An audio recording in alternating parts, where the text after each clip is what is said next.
Pemerintah mencabut izin 28 perusahaan perusak hutan yang memicu banjir dan longsor di Pulau Sumatera. Menteri SDM Bahlil Lahadalia menegaskan pencabutan izin sudah melalui kajian mendalam Satgas Penertiban Kawasan Hutan.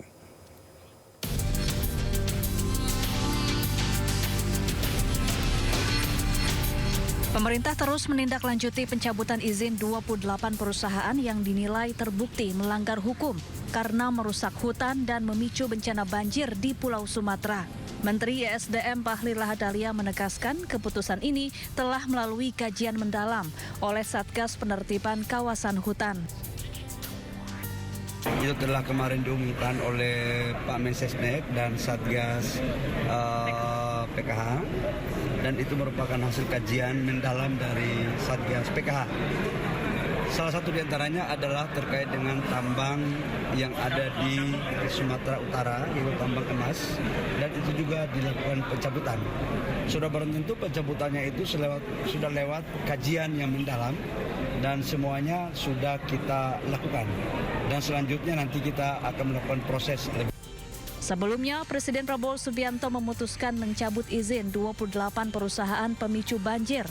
Keputusan Prabowo disampaikan dalam rapat yang digelar secara daring saat Prabowo berada di London, Inggris, Senin lalu. Dari Jakarta, Ade Firmansyah, iNews melaporkan. Ex-Menpora Dito Aryo Tejo diperiksa KPK sebagai saksi kasus korupsi kuota haji. Dito ditanya oleh penyidik seputar dirinya saat kunjungan kerja ke Arab Saudi pada 2023 lalu.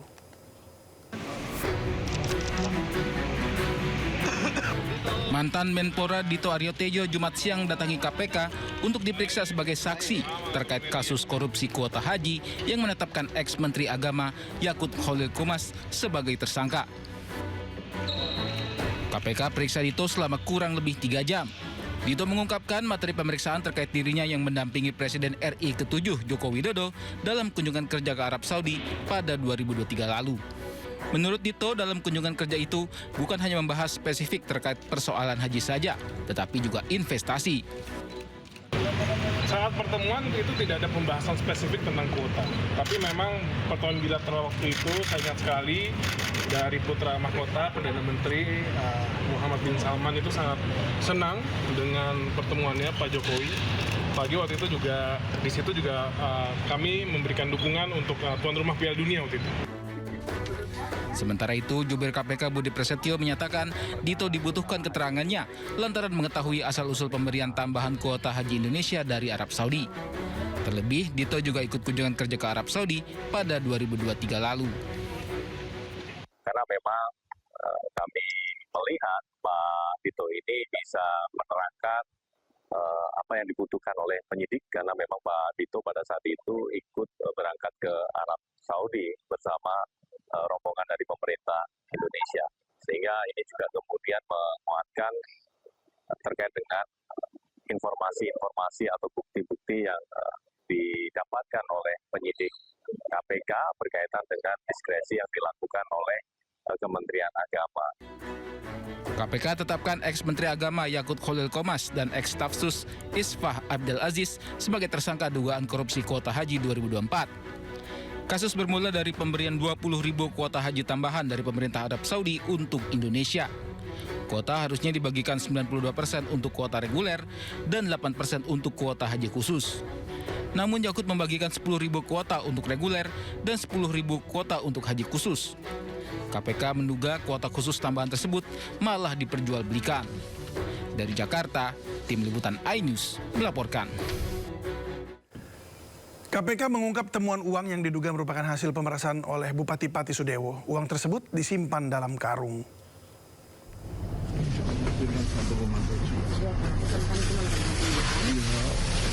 Ini taruh di depan dulu.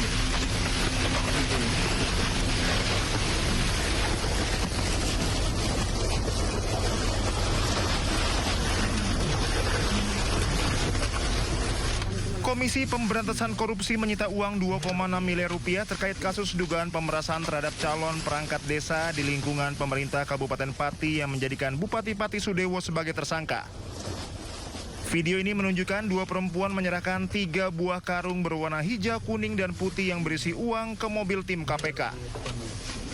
Dalam mobil tersebut duduk salah satu tersangka Sumarjiono Kades Arumanis selaku pengepul uang dalam kasus ini. Tim KPK menanyakan kepada Sumarjiono lokasi yang telah disepakati dengan pihak yang akan memberikan uang. Sumarjiono yang telah ditangkap menyampaikan informasi lokasi, lalu bersama dengan tim KPK Sumarjiono menerima uang dari 2 orang tersebut. PLT Deputi Penindakan dan Eksekusi KPK Asep Guntur Rahayu memastikan barang-barang tersebut adalah bagian dari alat bukti dalam perkara yang menjerat Sudewo. Jadi uang ini kan dikumpulin dari beberapa orang itu dimasukin karung. Mungkin tadi kan ada karung warna hijau itu. Masukin karung, dibawa gitu karungnya gitu. Kayak bawa apa ya? Beras gitu Pak, ular ya. Bawa karungnya gitu. Itu ada videonya. Mas Jubir yang punya, nanti minta Mas Jubir. Jadi bawa karung gitu, ini Pak dari si Anu gitu, berapa gitu. Gitu, karena mungkin mau dibawa gini kan ini susah gitu ya. Itu kan uangnya mungkin di sana itu uangnya itu kan tadi kelihatan ada yang 50 ribuan gitu kan, ada yang berapa gitu, pecahan begitu. Itu tadi kelihatan rapi itu karena di depan rekan-rekan saya sudah di packing ulang gitu ini. Ya sebetulnya kalau mau aslinya itu ya dari karung itu, dibawa karung gitu. Dan udah tidak ada udang iketannya, udah yang pakai karet, ada yang ini gitu, seperti itu. Gitu. Jadi mungkin itu untuk alat untuk membawa saja gitu. Membawa uang gitu seperti itu. Jadi dikarungin. Sebelumnya KPK menyita uang 2,6 miliar rupiah terkait kasus dugaan pemerasan terhadap calon perangkat desa di lingkungan pemerintah Kabupaten Pati. Uang 2,6 miliar rupiah yang disita KPK bersumber dari para tersangka, yaitu Bupati Pati Sudewo bersama 3 orang lainnya, yaitu Kades Karangrowo Abdul Suyono, Kades Arumanis Sumarjiono, dan Kades Sukorukun Karjan. Tim Liputan Anyus melaporkan. Menteri Keuangan Republik Indonesia Purbaya mengaku telah mengintip saldo rekening para pejabat di lingkungan Kementerian Keuangan. Meski hasil sementara terlihat normal, namun hal tersebut tidak menutup kemungkinan terjadinya praktek korupsi.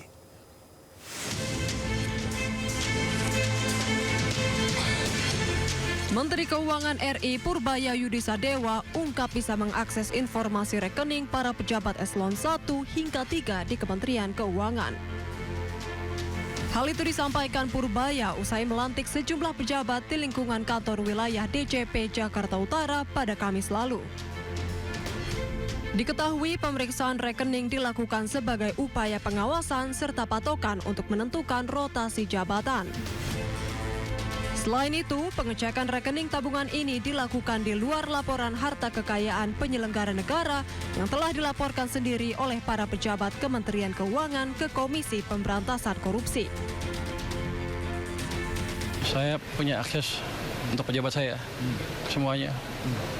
Tapi yang saya periksa sampai eselon 3, karena yang mau naikkan yang itu nanti kalau yang di bawah menaik, kita lihat lagi. Tapi sebagian besar eselon 1 juga saya lihat, jago-jago mereka, flat aja uangnya.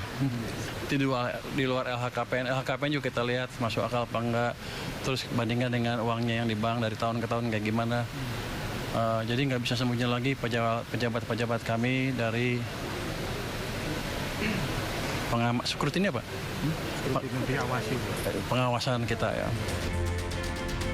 Menurut hasil pengamatan Purbaya, sejauh ini ia tidak melihat adanya peningkatan drastis saldo rekening para pejabat Kementerian Keuangan khususnya dari pajak. Meski demikian, Purbaya pastikan akan lakukan pengawasan ketat hingga celah-celah yang dimanfaatkan oknum dapat terdeteksi. Dari Jakarta, Tim Liputan iNews melaporkan.